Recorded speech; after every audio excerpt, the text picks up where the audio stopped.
Good morning बच्चों। आज अपना जो विषय है पॉलिटिकल साइंस और उसका जो फर्स्ट पेपर है पॉलिटिकल थ्योरी, जिसका अपन फर्स्ट यूनिट कंप्लीट कर चुके हैं, जिसमें अपन ने पढ़ा था राजनीतिक सिद्धांत का अर्थ, उसका क्षेत्र, उसकी प्रकृति, उसके अध्ययन के तरीके, राजनीतिक सिद्धांत का पतन, उसका पुनरुत्थान, व्यवहारवाद, उत्तर व्यवहारवाद, वैज्ञानिक पद्धति और थ्योरी बिल्डिंग यानी सिद्धांत निर्माण। आज इस पेपर को आगे बढ़ाते हुए अपना विषय है जो यूनिट सेकंड है, राज्य के कार्य और राज्य के उद्देश्य संबंधित जो विचारधाराएं हैं। राज्य के उद्देश्य और उसके कार्य क्षेत्र को लेकर समय समय पर हमारे सामने कई विचारधाराएं सामने आई जो ये स्पष्ट करती हैं कि राज्य साधन है अथवा साध्य है। जहां तक राज्य के कार्यक्षेत्र का प्रश्न है और जहां तक व्यक्ति और राज्य के बीच में संबंध किस प्रकार के होने चाहिए, इन प्रश्नों के निर्धारण के लिए विभिन्न लेखकों में एकमत का अभाव पाया जाता है। यदि हम प्राचीन काल में देखें तो प्लेटो और अरस्तु जो आदर्शवादी विचारक हैं, इस आदर्शवादी विचारक जो लेखक हैं हीगल और बोसांके और टी.एच. ग्रीन, ये राज्य के आदर्श स्वरूप की बात करते हैं। जो फांसीवादी लेखक हैं, मुसोलिनी है, हिटलर है, वो राज्य को केवल एक साध्य मानते हैं। और जो उपयोगितावादी लेखक हैं वो राज्य को स्पष्ट रूप से साध्य नहीं मानते हैं। जे.एस. मिल, हर्बर्ट स्पेंसर, मिल, लॉक, मॉन्टेस्क्यू ये व्यक्तिवादी विचारक हैं और राज्य को साधन के रूप में स्वीकार करते हैं।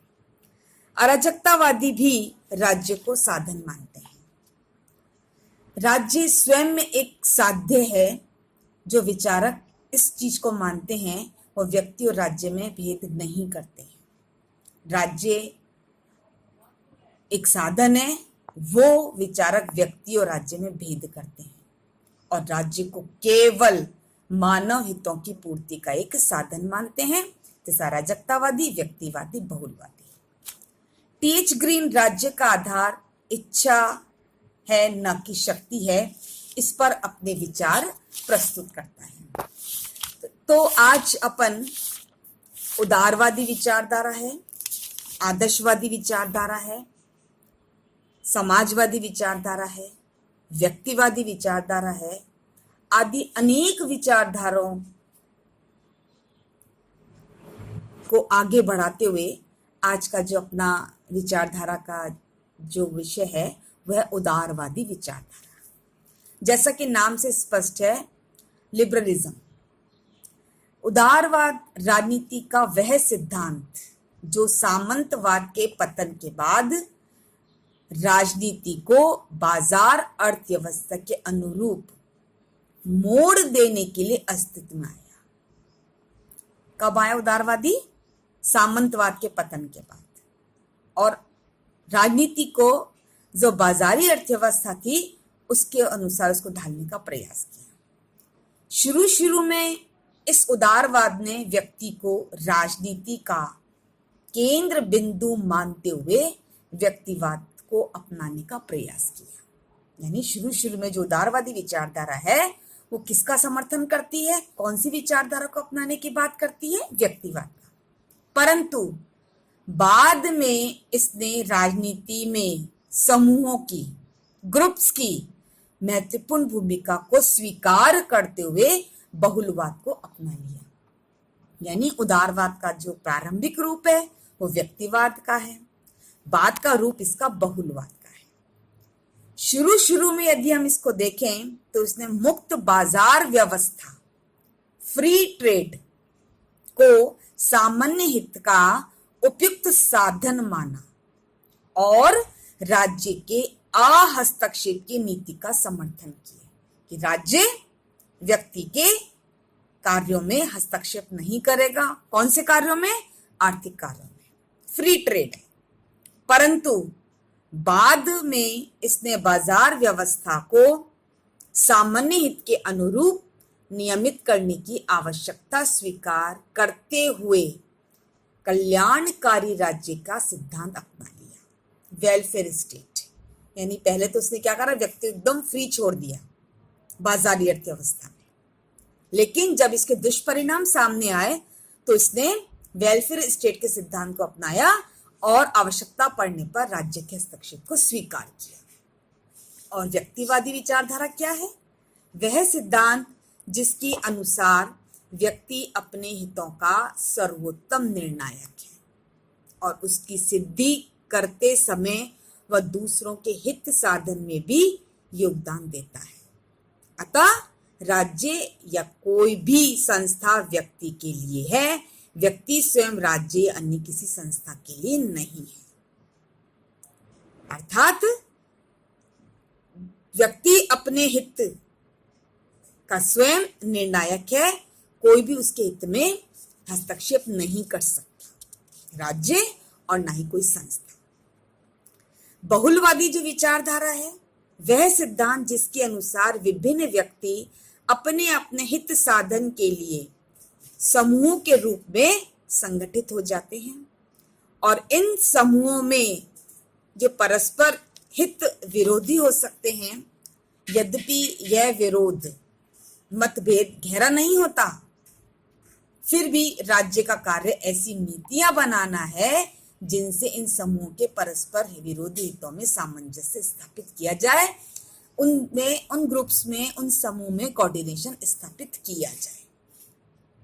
तो व्यक्तिवाद विचारधारा और समाजवादी विचारधारा का जो बीच की विचारधारा है वो उदारवाद है, क्योंकि पहला जो प्रारंभिक काल है वो व्यक्तिवाद का है, बाद का काल उसका समाजवाद का है।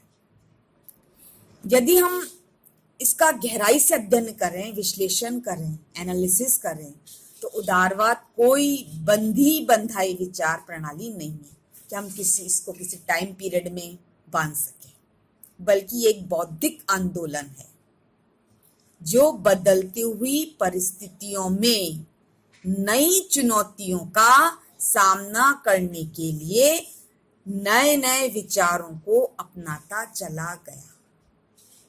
जैसी परिस्थितियां बनी, उन परिस्थितियों और उन चुनौतियों का सामना करा और नए नए विचार अपनाने का उसने प्रयास किया।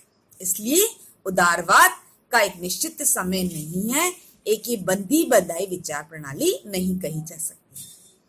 फिर भी हम उदारवाद की कुछ मूलभूत मान्यताओं को यहाँ पर देख सकते हैं कि वास्तव में उदारवाद किस पर जोर देता है। ऐसी कौन सी चीज है, ऐसी कौन सी मान्यताएं हैं जो उदारवाद की कही जा सकती है। तो इस प्रकार यह एक ऐसा सिद्धांत है, ऐसा बुनियादी सिद्धांत है जो व्यक्ति को यथासंभव अधिकतम स्वतंत्रता प्रदान करके सामाजिक प्रगति को बढ़ावा देना चाहता है। यानी व्यक्ति को अधिकतम मैक्सिमम लिबर्टी देकर क्या करना चाहता है? सामाजिक प्रगति को, उन्नति को, विकास को बढ़ावा देना चाहता है। अब मान्यताओं का जहां तक प्रश्न है, जो मूल मान्यता है, नंबर 1, मनुष्य विवेकशील प्राणी है। उदारवाद मानता है कि मनुष्य कैसा है? विवेकशील है, उसमें बहुत अधिक बुद्धि है, सोचने समझने की शक्ति है, वह अपना अच्छा बुरा सब जानता है।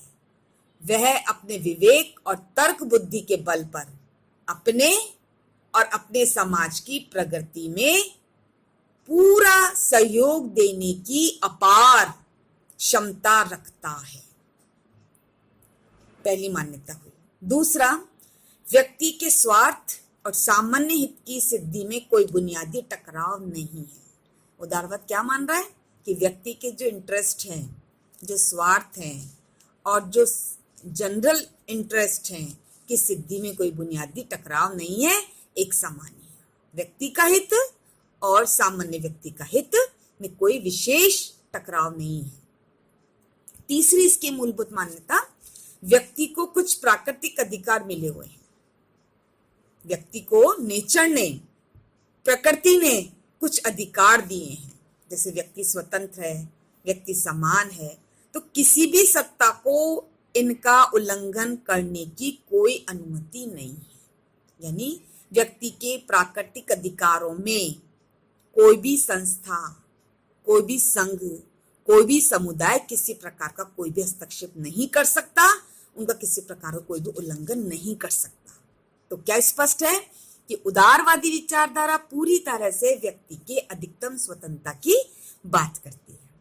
चौथी जो इसकी बुनियादी मान्यता है, नागरिक समाज वस्तुतः एक कृत्रिम उपकरण है, आर्टिफिशियल उपकरण है, इंस्ट्रूमेंट है, जिसका उद्देश्य मनुष्यों का हित साधन करना है। समाज क्या है? किसने मिलकर बनाया? नागरिकों ने। तो ये बनाई हुई चीज है और इसका उद्देश्य क्या है? व्यक्तियों का हित पूरा करना है। अतः उदारवाद केवल संवैधानिक शासन को मान्यता देता है, किसी भी तरह के सत्तावाद या पूर्ण सत्तावाद को मान्यता नहीं देता है। उदारवाद केवल किसकी बात करता है? संवैधानिक कॉन्स्टिट्यूशनल शासन की बात करता है, किसी भी सत्तावाद या पूर्ण सत्तावाद को मान्यता नहीं देता है। अगली इसकी जो मान्यता है, जो उदारवाद जिस पर जोर देता है, वह इस बात की मांग करता है कि सब व्यक्तियों को सब तरह की राय व्यक्त करने की पूरी स्वतंत्रता होनी चाहिए। यानी व्यक्ति किसी भी विषय पर अपने विचारों को व्यक्त करने की स्वतंत्रता रखता है और ऐसी अभिव्यक्ति के प्रति सहिष्णुता बरती जानी चाहिए। जो अपने विचार बताता है, अपने विचारों को अभिव्यक्त करता है, उस विचार को सुनना चाहिए, सबकी राय लेने के बाद कोई भी डिसीजन लेनी चाहिए। व्यक्ति की स्वतंत्रता पर कोई प्रतिबंध नहीं लगाना चाहिए, और प्रतिबंध लगाना है तो उसका आधार क्या है कि वह दूसरों को वैसी ही स्वतंत्रता प्रदान करने के लिए आवश्यक हो जैसी कि व्यक्ति को मिल रही है।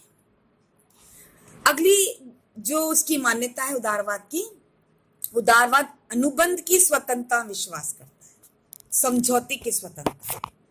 इसके अनुसार कोई भी व्यक्ति केवल अपनी सहमति से किसी के प्रति कोई दायित्व स्वीकार कर सकता है जिसमें दोनों पक्षों का परस्पर लाभ निहित है।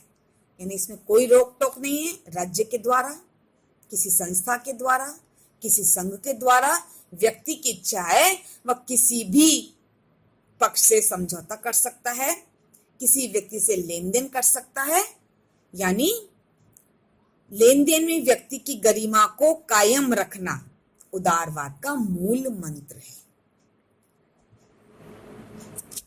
अंततः उदारवाद के अनुसार सार्वजनिक नीति विभिन्न व्यक्तियों और समूहों की स्वतंत्र सौदेबाजी का परिणाम होनी चाहिए।